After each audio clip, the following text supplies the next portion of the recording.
السلام عليكم يا احنا بنمر في الدنيا. اخباركم ايه؟ يا رب تكونوا بخير وكويسين. فيديو النهارده من فيديوهات متخصص تكييف. انا بسجل الفيديو ده بعد ما تم عمليه الغسيل وتم ان احنا الحمد لله غسلنا الجهاز بالكامل بالماده. فهنشوف دلوقتي الجهاز يونيون اير 3 حصان. غسلنا الجهاز بس قبل ما غسلناه احنا فكينا الجهاز كله، فكينا الفانه ونزلنا كل حاجه لوحدها. سيبنا في قلب الفانه من فوق طبعا الكارته بتاعت الكهرباء والكويل والبلاور، وحطينا الحوض وحطينا بعد كده نشمع عشان نحمي الحيطه والجناب والسقف من اي ميه. وبعد كده في الوحده الخارجيه صورناها قبل الغسيل عشان نقدر نثبت التراب اللي موجود قد ايه، وفي نفس الوقت المكان ضيق فحبينا ان احنا نعمل طريقه مختلفه في الغسيل. شلنا المروحه خالص، الريشه بتاعت المروحه عشان نقدر نغسل. الغسيل اللي احنا عملناه ان احنا حطينا ماده علشان الماده دي بتاكل الطينه اللي موجوده في السربنتينه. بعد ما بتاكل الطينه اللي موجوده في السربنتينه بتاخد وقت. طبعا انا بحط الماده ما بشيلهاش على طول الغسيل، انا بحط الماده وبديها براح حوالي 5 دقائق 10 دقائق او ممكن اكتر شويه ربع ساعه. بيبان بعد كده مفعول الماده ان هي بتبقى عباره عن لون ابيض، بيظهر معاه الطينه اللي موجوده او رواسب والمواد الكريهه بتاعت البخارات او اي حاجه. كل انواع الروائح اللي موجوده بتطلع من الجهاز بتخرج على هيئه رواسب بسبب الماده. وبعد كده بنبدا نغسل الفانه الداخليه، وبعد ما بنبدا نغسلها بنغسل البلاور، وكل ده بيبان قدامنا بالتراب بكل حاجه بتبان قدامنا. وبعد ما بنخلص غسيل الوحده الداخليه بالكامل بننقل بعد كده على الوحده الخارجيه بنغسلها وش وظهر داخلي وخارجي. وبعد ما بنخلص مرحله الغسيل خالص وبنقفل الجهاز بنبدا نشغل علشان لو في اي حاجه في الجهاز محتاج فريون او محتاج اي قطع غيار او اي حاجه ثانيه. فخلصت مرحله الغسيل والجهاز وهو بيبقى شغال بيبان قدامي ان كان محتاج فريون ولا لا. ملحوظه وهتلاقي ممكن العداد يبان معايا ان هو على الزيرو، بس هو عشان في بدايه الغسيل بتبقى المواسير بره كلها لسه ما نشفتش، بتبقى كلها ميه بنقول عليها لسه جافه. فبعد ما بيشتغل بربع ساعه ولا 5 دقائق بيبدا الفلون بتاعه يظهر، وبنعزل المواسير من بره عشان يبقى الشكل الجمالي واضح. كل حاجه احنا عملناها في قلب الجهاز احنا هنعيشها مع بعض ونشوفها مع بعض في الفيديو ده. واتمنى ان شاء الله ان الفيديو يعجبكم. كل المجهود كله ممكن الخص الفيلم كله في 3 صور قبل وبعد واثناء بس. فانا الحمد لله بفضل الله بعرف ان انا افيد ان انا اوريك الفيديو بالكامل. تعالوا نشوف الفيديو دلوقتي مع بعض.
خليهم بس شويه دول يا حبيبي بيستخدموا بكره. تمام.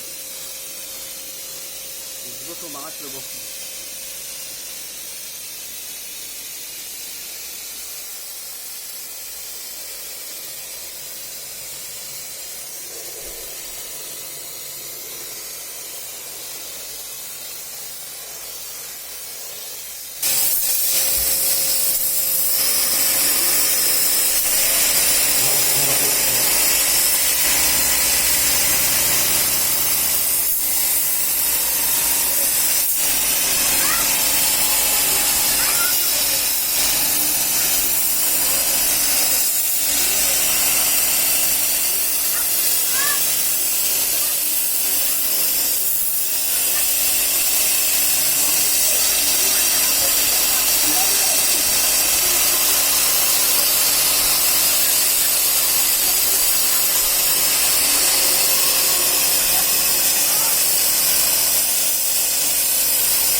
عشان بس بسم الله ما شاء الله البتاع نور.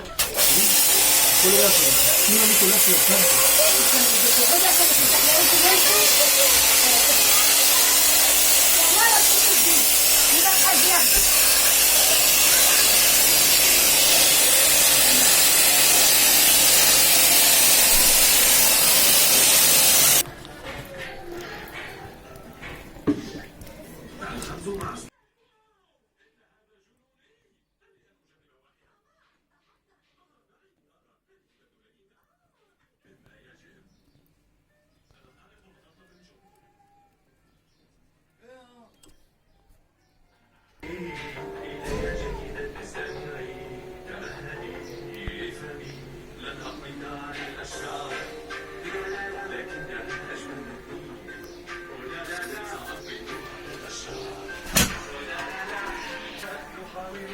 لا لا اديني وشك عادي، اديني وشك عادي. الله ينور يا نجم، الله ينور.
تقريبا كده تمام. يلا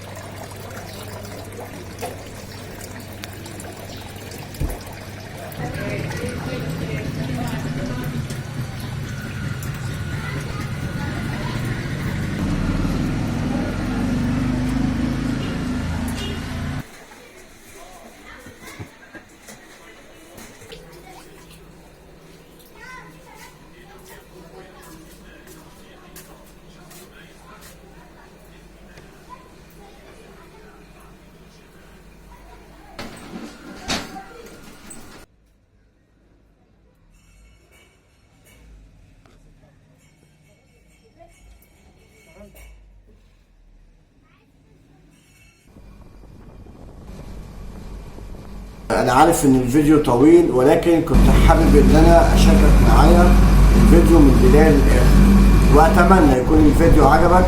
ولو عندك اي كومنت ولا اي حاجه تقدر برضو تتواصل معايا، وانا ان شاء الله هكون بقدم افضل واحسن كل يوم. وما توفيقي الا بالله، عليه توكلت واليه انيب. والسلام عليكم ورحمه الله وبركاته.